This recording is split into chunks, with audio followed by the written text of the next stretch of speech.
The power of your subconscious mind explains how to access the potential of the subconscious mind. Accessing our subconscious mind can make us happier and wiser. It has the potential to lower mortality rates. It can also help you make money and assist you in finding the love of your life. The subconscious mind has the power to improve people's lives. Joseph Murphy conducted years of research on the world's major religions. He believed that some great power lies behind all spiritual life. This power is within each of us. Lesson 1: Repetition can train your subconscious mind. Learning a new skill takes considerable conscious effort. For example, the first time you learned to ride a bike would have been challenging.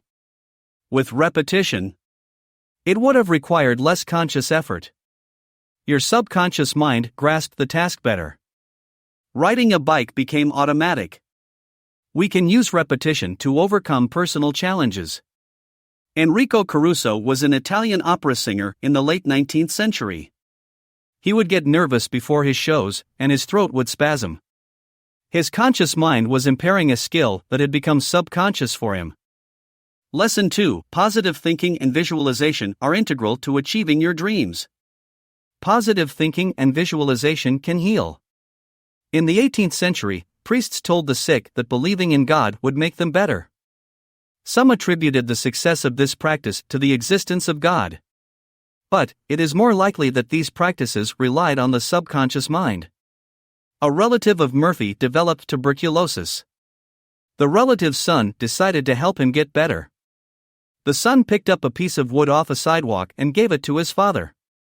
He explained that he had bought a cross from a monk who had recently worked at a healing shrine. He also stated that the cross had the power to heal many people. The father clutched the piece of wood overnight. The next day, he had completely healed. If you visualize or imagine what you hope to be true, sometimes it does come true. But breaking the illusion for the healed person can cause the disease to resurface. This miracle is not a unique circumstance. Joseph Murphy spoke on a weekly radio show called The Church of Divine Science. He taught millions of listeners about the power of the subconscious mind. On this radio show, he described the mental movie method. This method involves creating a mental image that you desire. Then, you hold it in your mind until your subconscious makes it a reality. Many listeners used this approach to sell their property for the right price and to the right buyer. This technique worked well for selling their homes. Several listeners sent in thank you letters to Murphy since this technique worked so well for selling their homes. Lesson 3: Utilize your natural ability to self-heal. You can activate your subconscious mind by allowing your body to self-heal. Sleeping on a decision is one of the most effective self-healing approaches. Your brain needs time to consider options. It can allow your subconscious mind to communicate the best option. A woman had a job opportunity on the other side of the country. The salary was double what she was currently earning. But she was unsure whether it was worth the money. Instead of making a rash decision, this woman went to bed early and slept on it. She was letting her subconscious mind influence her decision. In the morning, she decided not to accept the offer. She listened to her subconscious mind and rejected the offer. 3 months later, she realized that she had made the correct decision. The other company had filed for bankruptcy. Occasionally, we need to give our subconscious mind room to improve our lives. The subconscious mind processes data faster than the conscious self. It also uses different methods. Letting your gut work overnight will help you think clearer the following day. You will also have more confidence. The unconscious realm feeds off belief. So, if you believe you are in good health, your subconscious will self-heal. Faith is also a universal process of self-healing. Healing thoughts can heal all sickness, ailments, and traumatic events. Our unconscious mind can complement medicine and science. Even pseudoscientific historical approaches have healed many people. Healing through touch is one example. In these instances, it is not the healers who heal. Instead, it is the individual's unconscious mind. Self-healing also establishes placebo effects.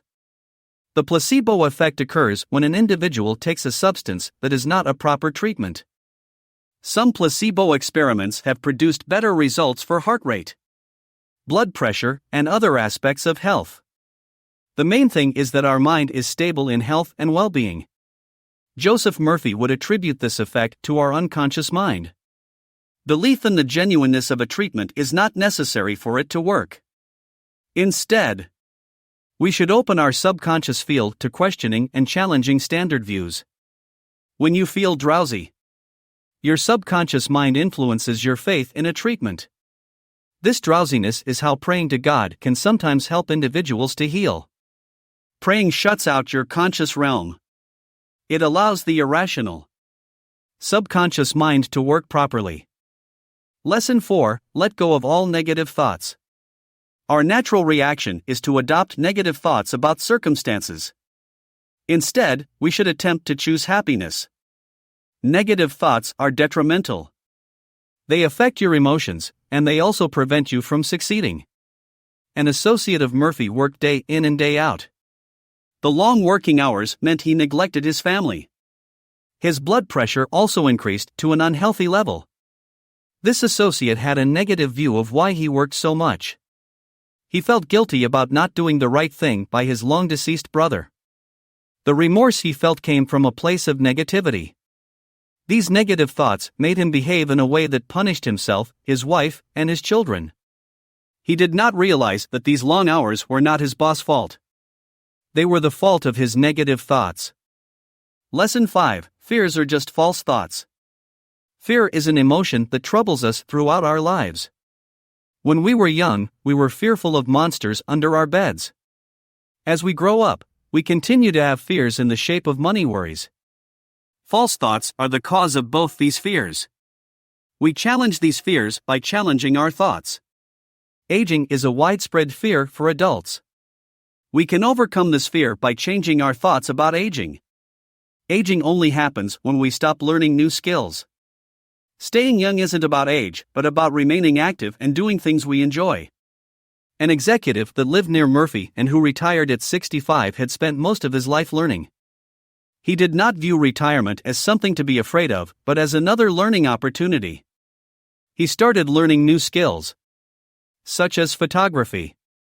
Likewise, he sought opportunities to travel the world. Finally, this man became a lecturer on how to age well. Murphy's father set out to learn French at 65.